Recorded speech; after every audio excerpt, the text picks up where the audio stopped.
Is our Washington Fox News chief intelligence correspondent, Catherine Herridge. She, like us, is, by the way, I read every bit of this today, and I was like, ready to fall asleep.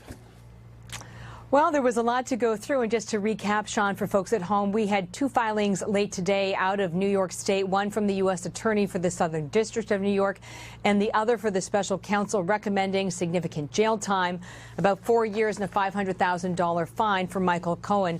There's one section that's getting a lot of attention tonight about Cohen and what he offered the special counsel on Russia, and it reads in part, Cohen provided the SCO, that's the acronym or the short form for the Special Counsel Office, with useful information concerning certain discrete Russia-related matters core to its investigation that he obtained by virtue of his regular contact with company executives during the campaign. Cohen provided relevant and useful information concerning his contacts with persons connected to the White House during the 2017-2018 time period. But the filings don't explain more about the nature of those contacts.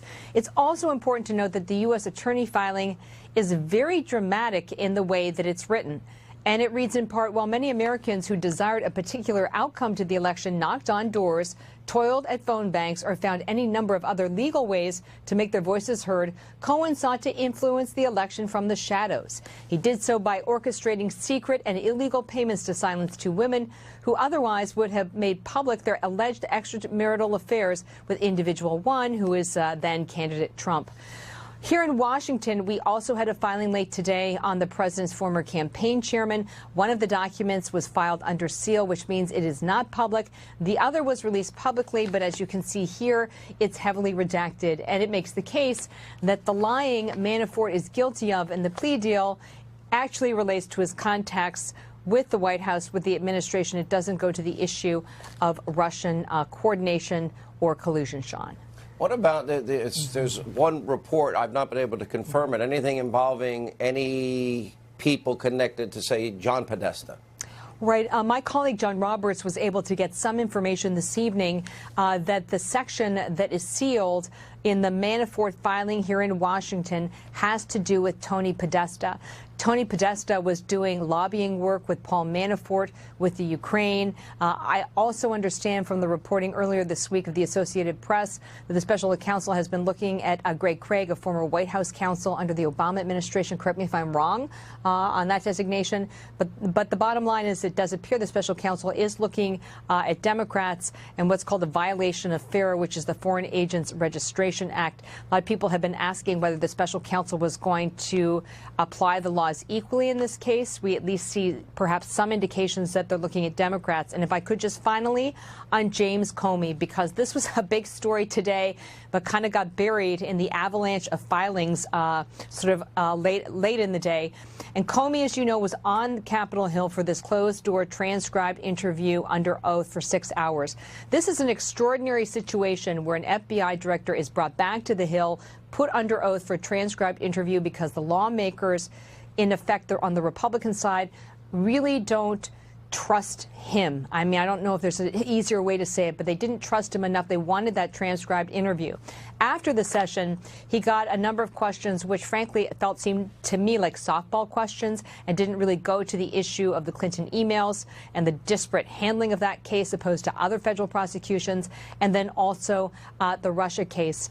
And let's just take my question I got to him on whether there was evidence that there was FISA abuse or the misuse of the surveillance process during the 2016 election. I have total confidence that the FISA process was followed and that the entire case was handled in a thoughtful, responsible way by DOJ and the FBI. I think the notion that FISA was abused here is nonsense.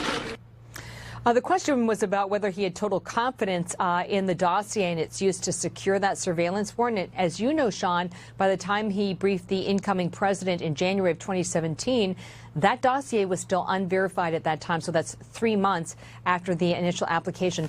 The great thing about the deal that was brokered today between Comey's lawyers and the lawmakers on Capitol Hill is that this transcript is going to be made public, and this will allow individuals to test the statements that they heard today from Director Comey, that he answered the questions, that there was really nothing about Russia, only the emails, and that there was no problem with the FISA or the surveillance warrant process. process.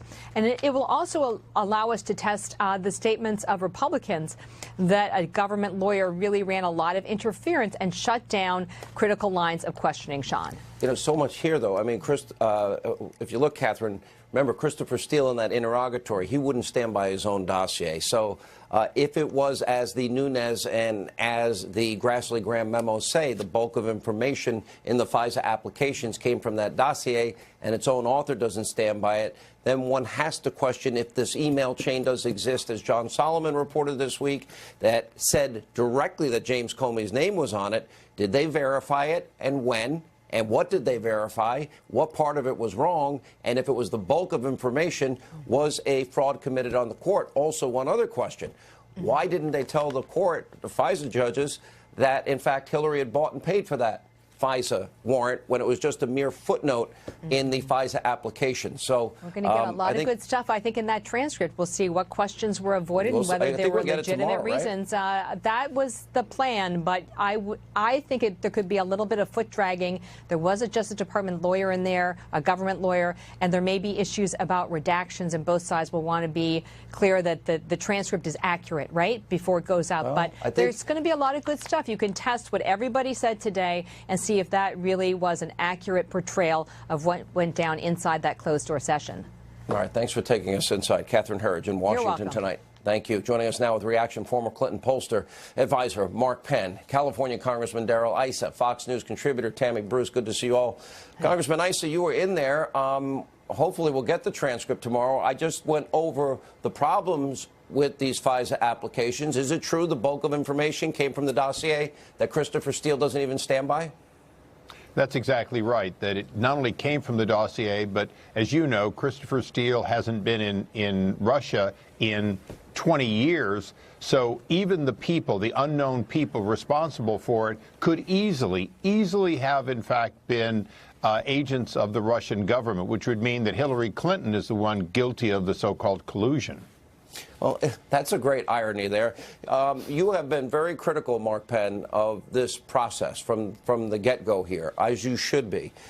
I believe if we have a dual justice system, I'm looking at taxi medallions, I'm looking at loan applications, I'm looking at tax violations. I'm not seeing any collusion here at all. This has gone so far. But I do see issues with Russia with Uranium One. And that is that we had a spy within that network. And we did have a lot of money kicked back in the end. Then I do see issues with this dossier because it's full of Russian lies. And the FBI used it as the basis of the FISA applications. And, in fact, they never verified it. What James Comey just said is false because we know they didn't verify it because Steele doesn't stand by it. Well, I typically urge all Americans to read the dossier because anyone who actually reads the dossier understands that it's a joke document. It's a document filled with nonsense that couldn't possibly be true, that almost reads like an April Fool's joke. And now that we've spent, I don't know, $30 million,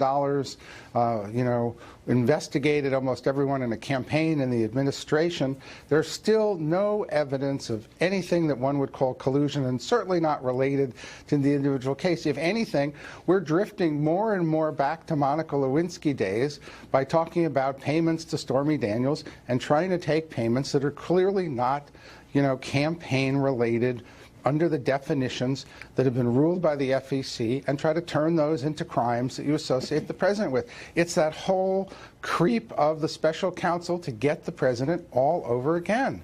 And Tammy, it seems that Greg Jarrett explained it very well in terms of the law. And I watched the hysteria on TV, and they're saying campaign finance violations. Well, I've got campaign violations from '96 over here, and from 2008 over here, and from Bob Dole over here, and from Al Gore over here, and the biggest fine paid by Obama. My question to you is, as you look at where this has now gone, I mean, I feel bad for the men involved in the things that happened, but I feel that they're victims of what is selective prosecution and a political witch hunt that they got caught up in by no other reason that they like Donald Trump. Well, look, this is why we're nervous when there's more regulations and more laws, because we pretty much wake up in the morning as Americans and we're breaking some kind of a law, but then it's selective about how it gets applied, but it's always kind of hovering over you. This entire dynamic, ranging from the dossier to what Catherine Herridge described about their writing and the filing that they just did, is fan fiction. And we're talking about criminal justice reform on one hand from the Trump administration, of course, and the American people see this fraud, this hoax being unleashed upon people in Washington, but we experience it also at the local level in our daily lives, whether it's the disenfranchised or people of color. This is a very chilling event.